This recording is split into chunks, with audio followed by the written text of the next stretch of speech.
Hello students, आज का हमारा टॉपिक है पत्र लेखन यानी कि लेटर राइटिंग, जिसको इंग्लिश में लेटर राइटिंग बोलते हैं। आज हम करेंगे पत्र लेखन। पत्र लेखन करने से पहले मैं आपको बता दूं कि पत्र दो प्रकार के होते हैं, औपचारिक पत्र और अनौपचारिक पत्र। औपचारिक पत्र कौन से होते हैं? औपचारिक पत्र वे पत्र होते हैं जो आप अपने स्कूल की प्रधानाचार्य या प्रधानाचार्य जी को लिखते हैं, वो होते हैं औपचारिक पत्र, या फिर इसमें व्यावसायिक पत्र भी आ जाते हैं। इसके अलावा अनौपचारिक पत्र वे पत्र होते हैं जो आप सगे संबंधियों और रिश्तेदारों को लिखते हो, वे होते हैं अनौपचारिक पत्र। तो हमारा आज का जो टॉपिक है अनौपचारिक पत्र है, जो कि अपने रिश्तेदारों को लिखे जाते हैं, अपने सगे संबंधियों को लिखे जाते हैं। सबसे पहले हम करेंगे अनौपचारिक पत्र का प्रारूप। अनौपचारिक पत्र का प्रारूप, सबसे पहले लिखने वाले का पता होता है। सबसे पहले क्या लिखा जाता है?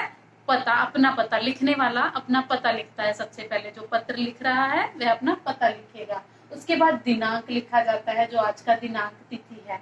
उसके बाद संबोधन किया जाता है। संबोधन, जिसको हम पत्र लिख रहे हैं उसको संबोधन किया जाता है, उसको संबोधित किया जाता है। संबोधन जो है संबंध के अनुरूप होना चाहिए। संबंध के अनुरूप कैसे? हमें शब्दों का प्रयोग है जो देखकर करना चाहिए कि हम अपने से बड़ों को कर रहे हैं संबोधित, अपने से छोटों को कर रहे हैं या अपने बराबर वालों को कर रहे हैं, तो उसी अनुसार शब्दों का प्रयोग किया जाना चाहिए। उसके बाद है अभिवादन। अभिवादन भी संबंध के अनुरूप ही होना चाहिए। उसके बाद है विषय वस्तु। विषय वस्तु को है अनुच्छेदों में लिखा जाता है। विषय वस्तु जो है अनुच्छेदों में लिखी जाती है। विषय वस्तु अनुच्छेदों में मतलब पैराग्राफ। अनुच्छेद होते हैं पैराग्राफ, इसको आप 2 या 3 पैराग्राफ में लिख सकते हो, 2 या 3 अनुच्छेदों में लिख सकते हो। सबसे पहले वाले अनुच्छेद में जो है कुशलता पूछी जाती है या अपनी कुशलता बताई जाती है, और विषय जो शुरू किया जाता है, जो भी विषय है आपका। उसके बाद दूसरे अनुच्छेद में मुख्य विषय होता है, विषय को विस्तार दिया जाता है। और तीसरे अनुच्छेद में क्या करोगे? तीसरे अनुच्छेद में परिवार के अन्य सदस्यों का अभिवादन किया जाता है। उसके बाद पत्र का समापन होता है। पत्र का समापन कैसे करोगे? जिसको आप पत्र लिख रहे हो उसके साथ अपना संबंध बताकर, फिर अपने उसके नीचे अपना नाम लिखकर या अपने हस्ताक्षर करके। मान लीजिए अब हम पत्र करते हैं, मान लीजिए आपने पत्र लिखना है अपने मामा जी को। आपकी साइकिल गुम हो गई है तो उसकी सूचना देनी है आपने अपने मामा जी को, उसकी सूचना देते हुए पत्र लिखना है। तो कैसे लिखेंगे? सबसे पहले आप अपना पता लिखेंगे। यहाँ पर आपका पता मान लीजिए पता है कीर्ति नगर, उसके बाद शहर का नाम नई दिल्ली। उसके बाद आपने क्या लिखना है? दिनांक, जो आज की दिनांक है, आज की तिथि है, जो डेट है। उसके बाद आप अपने से बड़े, अपने मामा जी को पत्र लिख रहे हैं जो कि आपसे बड़े हैं, तो शब्दों का प्रयोग मैंने पहले ही बताया था। संबोधन करना है तो शब्दों का प्रयोग ध्यान से करना है, या देखकर कि वो आपसे बड़े हैं, आपसे छोटे हैं या फिर आपके बराबर के हैं। तो बड़े हैं तो आदरणीय शब्द प्रयोग करेंगे यहाँ पर, आदरणीय मामा जी। उसके बाद अभिवादन करेंगे। अभिवादन भी संबंध के अनुसार, यानी कि सादर, चरण, स्पर्श। यहाँ पर आपसे बड़े हैं मामा जी तो आप करोगे सादर, चरण, स्पर्श। अगर आपने अपने बराबर वालों का अभिवादन करना है तो आप क्या करोगे? सप्रेम नमस्ते। अगर आपने अपने से छोटों का अभिवादन करना है तो कैसे करोगे? शुभ आशीष या शुभ आशीर्वाद।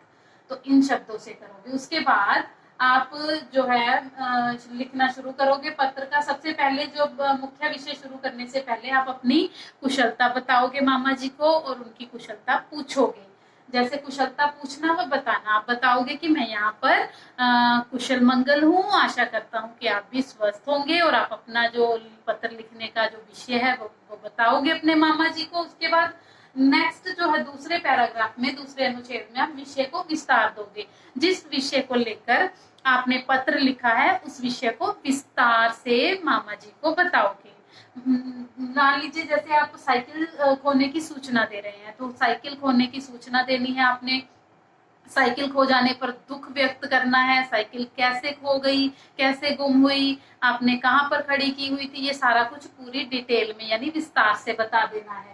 उसके बाद तीसरे अनुच्छेद में यानी तीसरे पैराग्राफ में आप परिवार के, मामा जी के परिवार के अन्य सदस्यों के प्रति अभिवादन प्रकट करोगे। यानी कि मान लो परिवार के अन्य सदस्य, मामा जी के परिवार के अन्य सदस्य कौन हो सकते हैं? मान लो मामी जी हैं, उनके बच्चे हैं तो आप बोलोगे मामी जी को मेरा सादर प्रणाम कहना।